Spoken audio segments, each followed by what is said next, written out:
Hello students, welcome to Panchajanya IAS. ನಾನು ನವೀನ್ ಕುಮಾರ್. ಇವತ್ತಿನ the Hindu ಪತ್ರಿಕೆ ವಿಶ್ಲೇಷಣೆಗೆ ನಿಮ್ಗೆಲ್ಲರಿಗೂ ಸ್ವಾಗತ.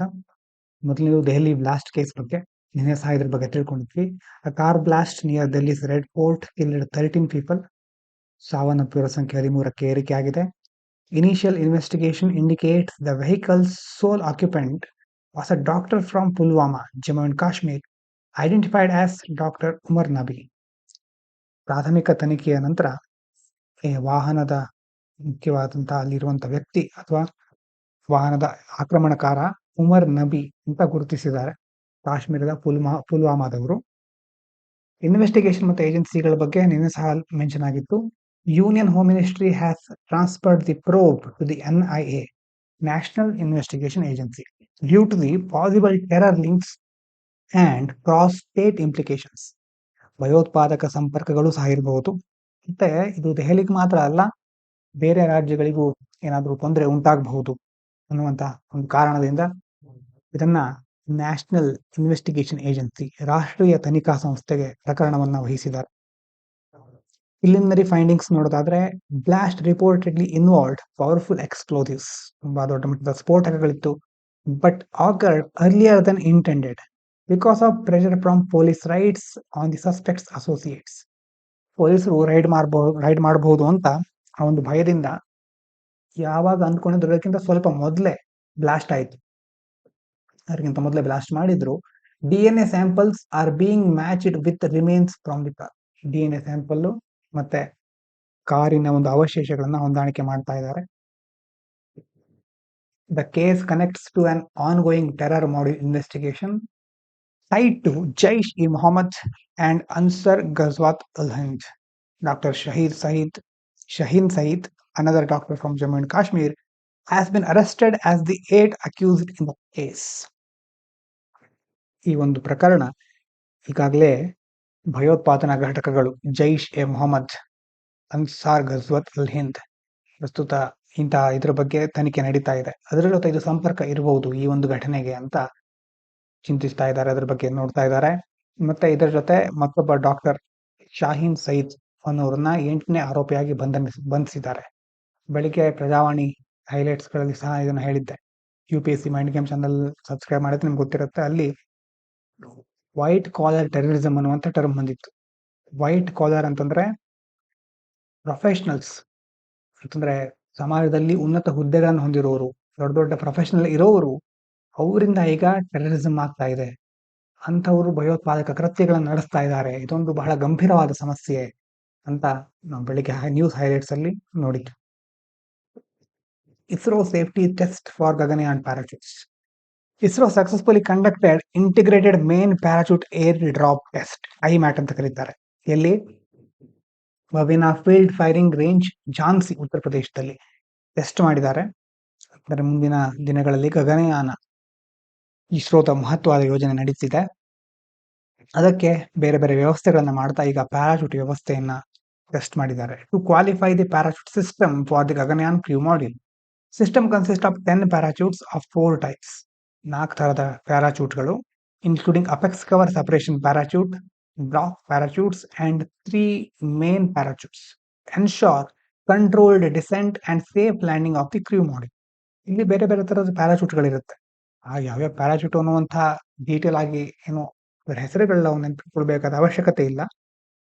ಆದ್ರೆ ಮುಖ್ಯವಾಗಿ ಕ್ರೂ ಮಾಡ್ಯೂಲ್ಗಳು ಅಂತಂದ್ರೆ ಸಿಬ್ಬಂದಿಗಳು, ಗಗನಯಾತ್ರಿಗಳು ಸೇಫ್ ಆಗಿ ಲ್ಯಾಂಡ್ ಆಗ್ಲಿಕ್ಕೆ ಹೆಲ್ಪ್ ಆಗುತ್ತಾ ಇಲ್ವಾ ಅನ್ನೋದನ್ನ ಟೆಸ್ಟ್ ಮಾಡಿದ್ದಾರೆ. Using the Indian air force IL-76 aircraft, ISRO simulated real mission conditions from 2.5 kilometre attitude. ಇಲ್ಲಿ IAF IL-76 ಏರ್ಕ್ರಾಫ್ಟ್ ನ ಯೂಸ್ ಮಾಡಿಕೊಂಡು ರಿಯಲ್ ಮಿಷನ್ ಕಂಡೀಷನ್, ಆ ನಿಜವಾದ ಯೋಜನೆ ಇದೆಯಲ್ವಾ ಅಲ್ಲಿ ನಾವು ಮುಂದೆ ಮಾಡೋದು ಗಗನಯಾನ, ಆ ಕಂಡೀಷನ್ಗಳನ್ನ ಇಲ್ಲಿ ಸಿಮ್ಯುಲೇಟ್ ಮಾಡಿದ್ದಾರೆ. ಸಿಮ್ಯುಲೇಷನ್ ಅಂತ ನೀವು ಕೇಳಿರಬಹುದು ಮೊದಲು ಸಹ, ಅಂದ್ರೆ ಕಂಪ್ಯೂಟರ್ ಮೂಲಕ ಸಹ ಸಿಮ್ಯುಲೇಷನ್ ಮಾಡ್ತಾರೆ. ನಂತರ ಅದರ ಒಂದು ನಿಜವಾಗಿ ಪ್ರಾಕ್ಟಿಕಲ್ ಅಲ್ಲಿ ಏನಾಗುತ್ತೋ ಅದನ್ನ ಇಲ್ಲಿ ಪ್ರಾತ್ಯಕ್ಷಿಕೆ ತರ ಮೊದಲೇ ಅದನ್ನ ಮಾಡೋದು. Successful soft landing confirm the structural integrity and robustness of the parachute system. ಇದು ಸಕ್ಸಸ್ಫುಲ್ ಆಗಿರೋದ್ರಿಂದ ಆ ಒಂದು ಸಿಸ್ಟಮ್, ಪ್ಯಾರಾಚೂಟ್ ಸಿಸ್ಟಮ್ ಬಹಳ ರೋಬಸ್ಟ್ ಆಗಿದೆ, ಸದೃಢ ಆಗಿದೆ. Crucial for human space flight safety under the Gaganyaan mission. ಹಾಗಾಗಿ ಆ ಪ್ಯಾರಾಚೂಟ್ ಸಿಸ್ಟಮ್ ಅನ್ನೋದು ಸೇಫ್ ಆಗಿ ಲ್ಯಾಂಡ್ ಆಗಲಿಕ್ಕೆ, ಸ್ಪೇಸ್ ಫ್ಲೈಟ್ ಸೇಫ್ ಆಗಿರ್ಲಿಕ್ಕೆ ಬಹಳ ಕ್ರೂಷಿಯಲ್. ಅದು ಸಕ್ಸಸ್ಫುಲ್ ಆಗಿದೆ ಅಂತ ಇದರಲ್ಲಿ ಕೊಟ್ಟಿದ್ದಾರೆ. ಇನ್ನು ಮುಂದಿನದು India stand at COP30 Belem, ಬ್ರೆಜಿಲ್ನಲ್ಲಿ ಮುಂದೆ ನಡೀಲಿಕ್ಕಿದೆ. India urges that COP30 should not alter the architecture of the Paris agreement. Paris agreement ಆಗಿರುವಂತಹ ವರ್ಷ ಯಾವುದು? 2015. ಈಗ 10 ವರ್ಷ ಪೂರೈಕೆ ಆಗ್ತಾ ಇದೆ. ಪ್ಯಾರಿಸ್ ಅಗ್ರಿಮೆಂಟ್ ತತ್ವಗಳಿರುತ್ತೆ, ಅದರ ಮೂಲ ಸಂರಚನೆ ಇರುತ್ತೆ. ಸಂರಚನೆಯನ್ನ ಬದಲಾಯಿಸಬಾರದು. ಮುಂದೆ ಆಗುವಂತಹ ಒಂದು ಬ್ರೆಜಿಲ್ನಲ್ಲಿ ಆಗ್ತಾ ಇರ್ತಕ್ಕಂಥ COP30 ಅದನ್ನ ಬದಲಾಯಿಸಬಾರದು ಅಂತ ಭಾರತ ಒತ್ತಾಯಿಸ್ತಾ ಇದೆ. Which is based on principle of common but differentiated responsibility, CBDR ಅಂತ, ensuring equity between developed and developing nations. ಅಭಿವೃದ್ಧಿ ಹೊಂದುತ್ತಾ ಇರುವ ದೇಶಗಳು, ಈಗಾಗಲೇ ಅಭಿವೃದ್ಧಿ ಹೊಂದಿರುವಂತಹ ದೇಶಗಳು, ಅವೆರಡರ ನಡುವೆ ಸಮತೆ ಇರಬೇಕು, ಇಕ್ವಿಟಿ ಇರಬೇಕು ಅನ್ನುವ ತತ್ವವನ್ನ ಈ ಒಂದು ಕಾಮನ್ ಬಟ್ ಡಿಫರೆನ್ಶಿಯೇಟೆಡ್ ರೆಸ್ಪಾನ್ಸಿಬಿಲಿಟಿ ಆಧರಿಸಿಕೊಂಡಿದೆ. Focus on adaptation and finance. India ಏನ್ ಹೇಳ್ತಾ ಇದೆ ಅಂತಂದ್ರೆ ಅದರ ಜೊತೆ prioritising climate adaptation and reaffirm that developed countries must deliver the 100 billion annual finance goal, now extended to 1.35 trillion by 2035 to help developing nations tackle climate change. ಸಮಸ್ಯೆ ಏನು ಅಂತ ನಿಮ್ಗೆ ಮೊದಲಿಂದ ಗೊತ್ತಿದೆ. ಡೆವಲಪ್ಡ್ ಕಂಟ್ರೀಸ್ಗಳು ಆಲ್ರೆಡಿ ಎಮಿಷನ್ ಅನ್ನ ಮಾಡಿ ಆಲ್ರೆಡಿ ಡೆವಲಪ್ ಆಗಿಬಿಟ್ಟಿವೆ. ಆಗ ಮೊದಲೇ ಡೆವಲಪ್ ಆಗಿದೆ ಈಗ ಅಂದ್ರೆ. ಆದ್ರೆ ಈಗ ಭಾರತದಂತಹ ಎಷ್ಟೋ ದೇಶಗಳು, ಇನ್ನು ಡೆವಲಪಿಂಗ್ ಕಂಟ್ರೀಸ್ಗಳು, ಅಭಿವೃದ್ಧಿ ಹೊಂದುತ್ತಾ ಇರುವ ದೇಶಗಳು, ಈ ದೇಶಗಳಲ್ಲಿ ಸಡನ್ ಆಗಿ ರಿನ್ಯೂಯಬಲ್ ಎನರ್ಜಿ ಕಡೆ ಮುಖ ಮಾಡ್ಲಿಕ್ಕೆ ಆಗೋದಿಲ್ಲ. Climate ಚೇಂಜ್ಗೆ adapt ಆಗ್ಬೇಕಾಗತ್ತೆ.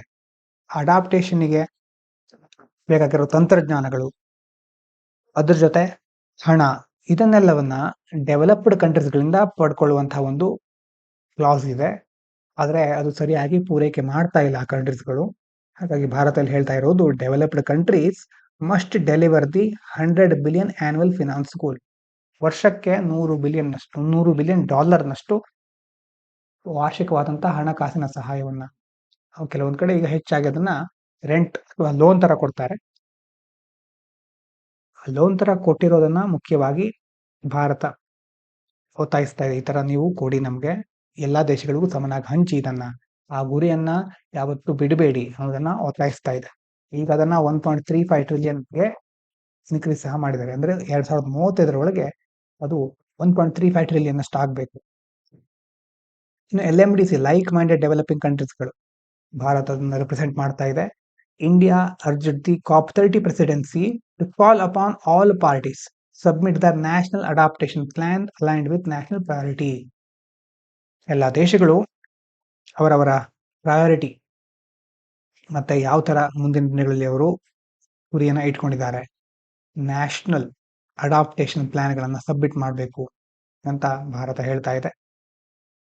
India's domestic context ನೋಡೋದಾದ್ರೆ, India has yet to submit its updated NAP. Bharat ಸಹ ಅಪ್ಡೇಟ್ ಆಗಿರುವಂತಹ NAP ಅನ್ನ, ನ್ಯಾಷನಲ್ ಅಡಾಪ್ಟೇಷನ್ ಪ್ಲಾನ್ ಅನ್ನ ಇನ್ನೂ ಸಬ್ಮಿಟ್ ಮಾಡ್ಬೇಕಷ್ಟೇ. ಅದ್ರ ಜೊತೆ ನ್ಯಾಷನಲ್ ಡಿಟರ್ಮೈನ್ಡ್ ಕಾಂಟ್ರಿಬ್ಯೂಷನ್ NDC, ಇದು ಎಲ್ಲಿ ಸಬ್ಮಿಟ್ ಮಾಡ್ತಾರೆ? UN ಗೆ ಸಬ್ಮಿಟ್ ಮಾಡ್ತಾರೆ, ಯುನೈಟೆಡ್ ನೇಷನ್ಸ್ ವಿಶ್ವಸಂಸ್ಥೆಗೆ ಸಬ್ಮಿಟ್ ಮಾಡ್ತಾರೆ. Targeting fossil fuel reduction by 2035. ಮುಖ್ಯವಾಗಿ ಇದನ್ನೆಲ್ಲ ಯಾಕೆ ಇಟ್ಕೊಂಡಿದ್ದಾರೆ ಅಂತಂದ್ರೆ, ಈ NAP NDC ಅನ್ನೆಲ್ಲ 2035 ಒಳಗಡೆ ಫಾಸಿಲ್ ಫ್ಯೂಯಲ್ ಬಳಕೆಯನ್ನ ಕಡಿಮೆ ಮಾಡೋದು, ಅದಕ್ಕೋಸ್ಕರ ಇರುವಂತಹ ಗುರಿಗಳು.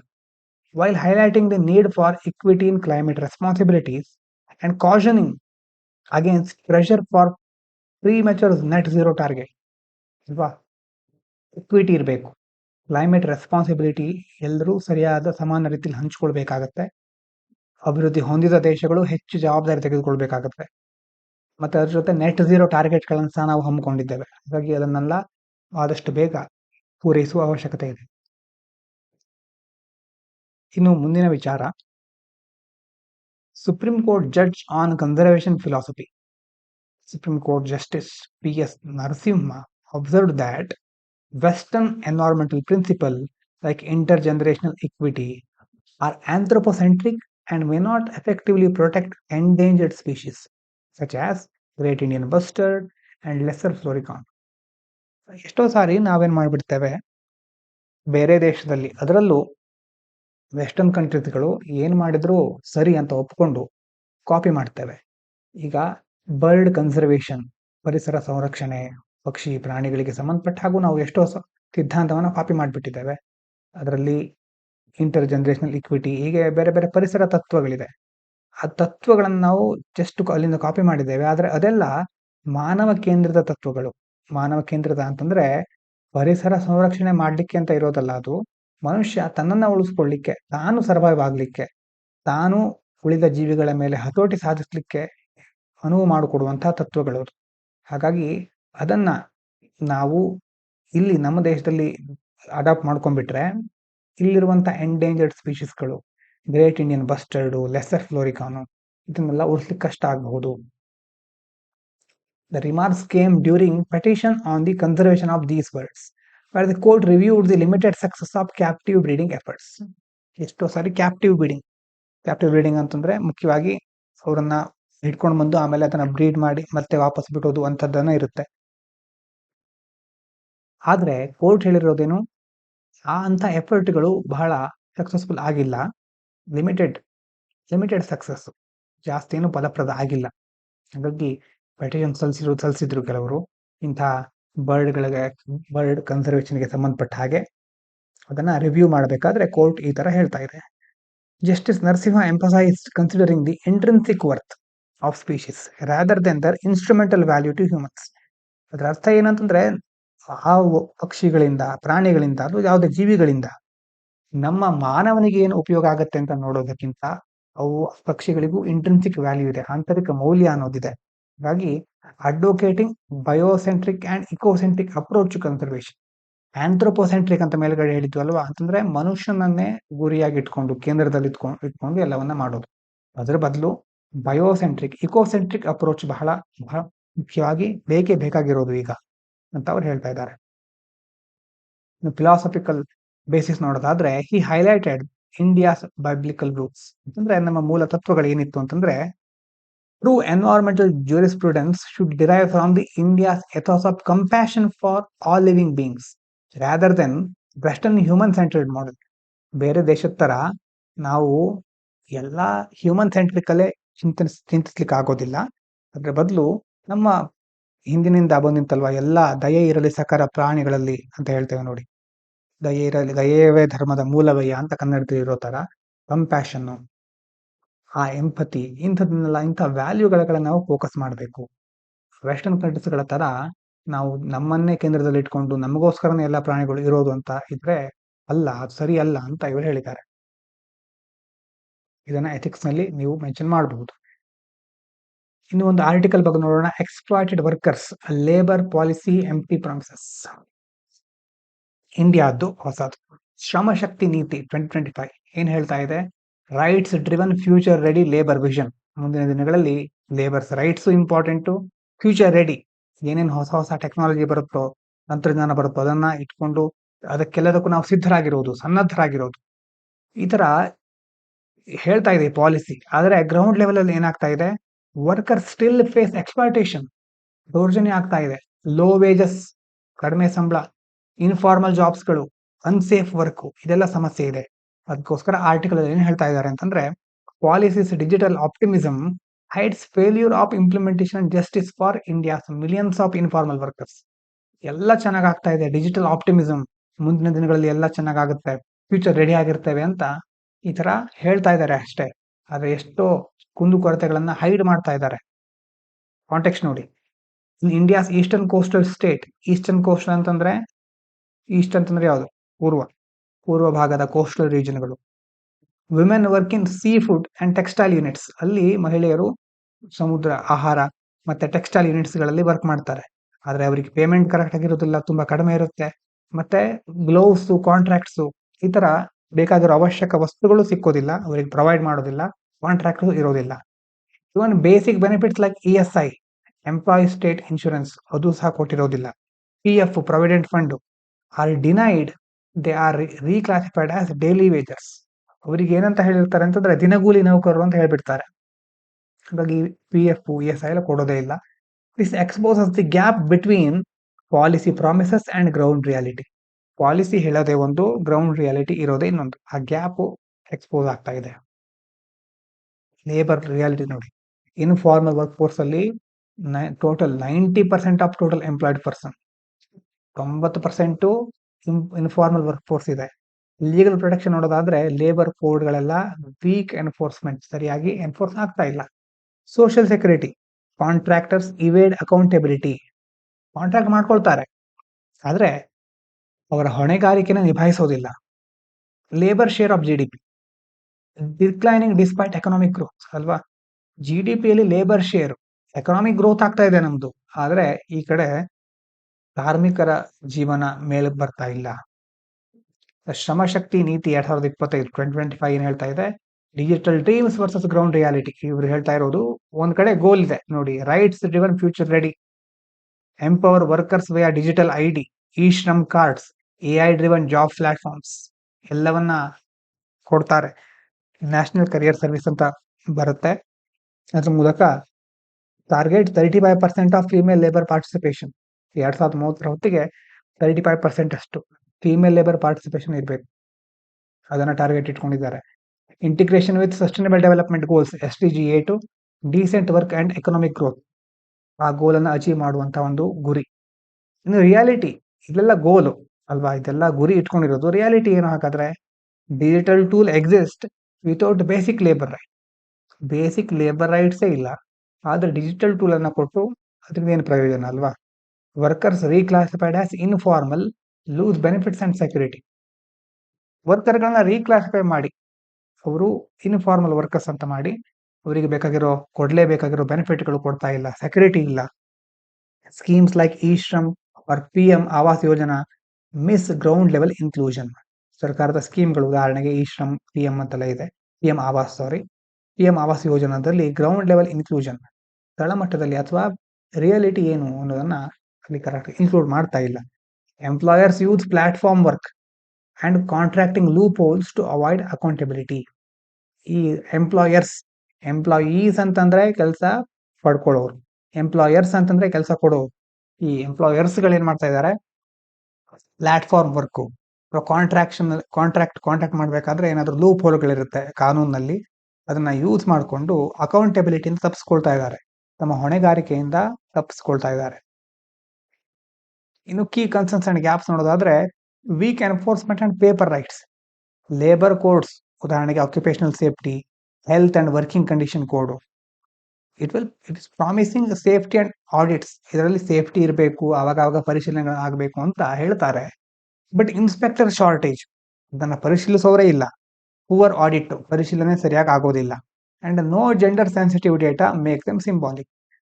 ಪುರುಷರ ಪ್ರಮಾಣ ಎಷ್ಟಿದೆ, ಮಹಿಳೆಯರ ಪ್ರಮಾಣ ಎಷ್ಟಿದೆ ಅನ್ನೋದ್ರ ಬಗ್ಗೆ ಸರಿಯಾದ ಡೇಟಾ ಇಲ್ಲ, ಹಾಗಾಗಿ ಬರೀ ಸಿಂಬಾಲಿಕ್, ಸಾಂಕೇತಿಕ ಆಗ್ಬಿಟ್ಟಿದೆ ಇದು. ವೈಲೇಷನ್ಸ್ ಆಫ್ ILO ಕನ್ವೆನ್ಷನ್ 155 ಅಂತಂದ್ರೆ ಆಕ್ಯುಪೇಷನಲ್ ಹೆಲ್ತ್ ಮತ್ತೆ ಸೇಫ್ಟಿ, ಆ ಒಂದು ಪ್ರೊವಿಷನ್ ವೈಲೇಟ್ ಮಾಡ್ತಾ ಇರ್ತಾರೆ, ಅದು ಕಂಟಿನ್ಯೂ ಆಗ್ತಾನೆ ಇದೆ.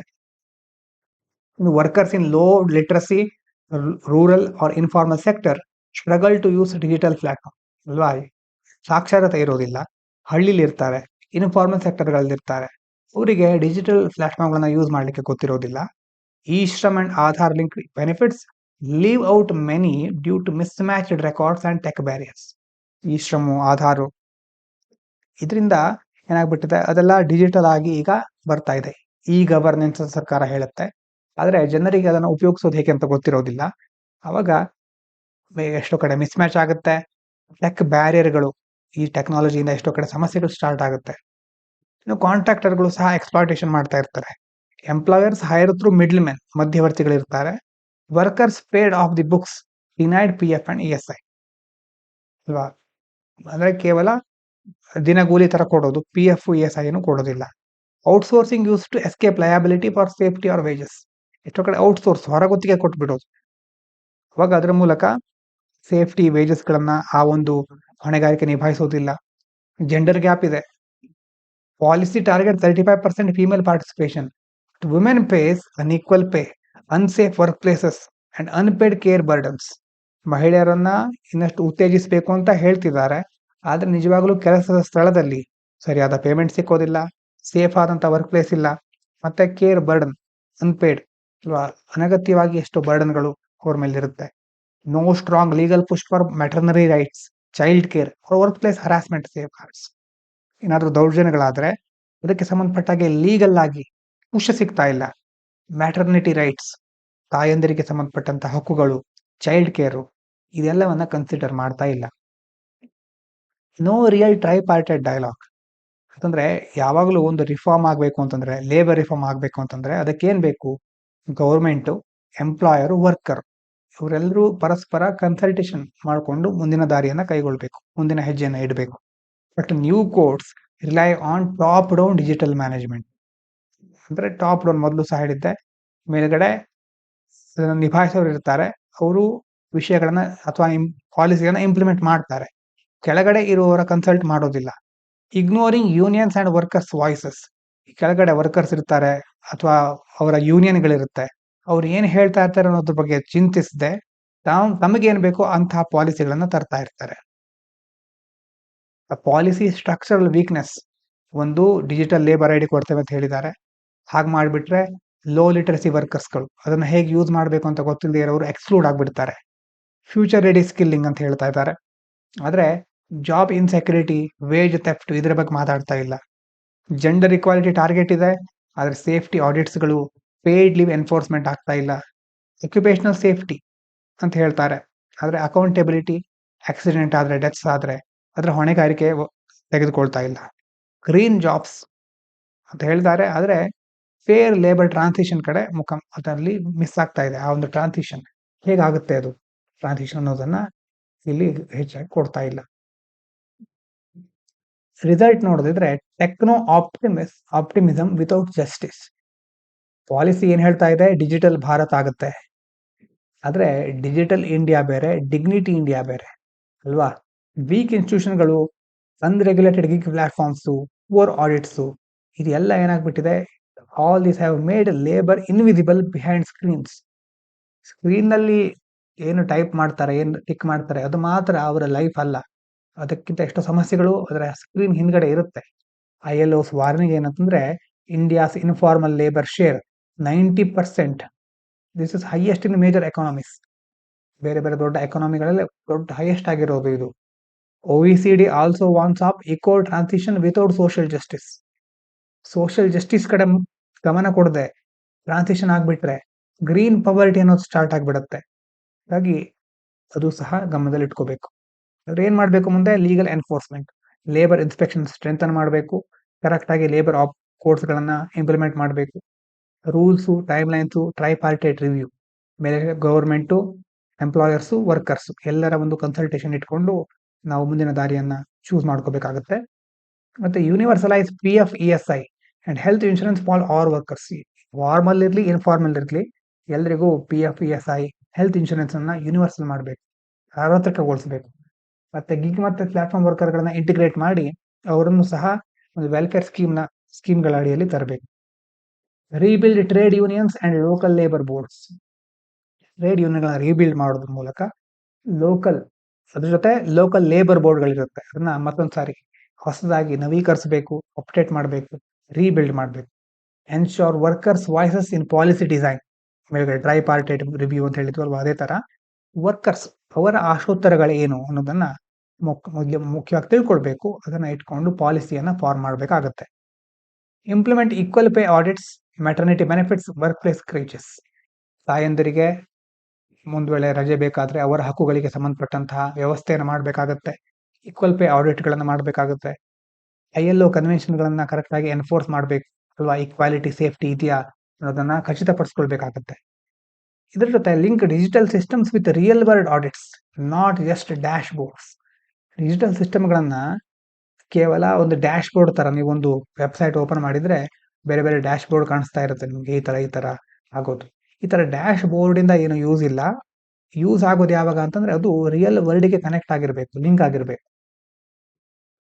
Publicly report on wage theft, safety violation and compensation delays ಅಲ್ವಾ, ಇದೆಲ್ಲವನ್ನ ಪಬ್ಲಿಕ್ಲಿ ಡಿಸ್ಪ್ಲೇ ಮಾಡಬೇಕು, ರಿಪೋರ್ಟ್ ಮಾಡಬೇಕು. ಅಕೌಂಟಬಿಲಿಟಿ ಯಾವ ಹಂತದಲ್ಲಿದೆ, ಟ್ರಾನ್ಸ್ಪರೆನ್ಸಿ ಯಾವ ತರ ಇದೆ ಅನ್ನೋದನ್ನ ಪಬ್ಲಿಕ್ ಆಗಿ ರಿಪೋರ್ಟ್ ಮಾಡಬೇಕು. Digital optimism cannot hide labour exploitation, ಈ ಆರ್ಟಿಕಲ್ ಅಲ್ಲಿ ಹೇಳ್ತಾ ಇರೋದು. ನೀವು ಡಿಜಿಟಲ್ ಆಗಿ ಮುಂದೆ ಒಳ್ಳೆ ದಿನಗಳಿದೆ ಅಥವಾ ಆಪ್ಟಿಮಿಸಮ್ ಅನ್ನ ತೋರಿಸಿದ್ರೆ ಎಕ್ಸ್ಪ್ಲಾಯಿಟೇಷನ್ ಮರೆಮಾಚಕ್ ಆಗೋದಿಲ್ಲ. Without dignity, rights, justice, India's labour policy will collapse under its own weight. Dignity ಇಲ್ಲದೆ, ಅವರ ಹಕ್ಕುಗಳಿಗೆ ಮಹತ್ವ ಕೊಡದೆ, ನ್ಯಾಯವನ್ನ ದೊರಕಿಸಿಕೊಡದೆ, ಬರೀ ಲೇಬರ್ ಪಾಲಿಸಿ ಯಾವುದಕ್ಕೂ ಸರಿಯಾಗಿ ಅವಕಾಶ ಕೊಡದೆ ಇದ್ರೆ ಅದು ತನ್ನದೇ ಒಂದು ವೇಟ್ ನಿಂದ ಕುಸಿದು ಬೀಳುತ್ತೆ ಅನ್ನೋದನ್ನ ಈ ಒಂದು ಆರ್ಟಿಕಲ್ ನಲ್ಲಿ ಹೇಳ್ತಾ ಇದ್ದಾರೆ. ಇವಿಷ್ಟು ಬಹಳ ಮುಖ್ಯವಾದ ಅಂಶಗಳು. ಮತ್ತೆ ನೀವು ಡೈಲಿ ರಿವಿಷನ್ ಮಾಡ್ತೀರಾ ಅಂತಂದ್ರೆ ಸಂಜೆ 5:30 UPSC ಮೈಂಡ್ ಗೇಮ್ ನಲ್ಲಿ 2026 ಪ್ರಿಲಿಮ್ಸ್ ಬರೆಯವರಿಗೆ ರಿವಿಷನ್ ಮಾಡ್ತಾ ಇದ್ದೇವೆ. ಅದನ್ನು ಸಹ ಜಾಯ್ನ್ ಆಗಬಹುದು. Thank you so much. ಇದು ಪಾಂಚಜನ್ಯ IAS.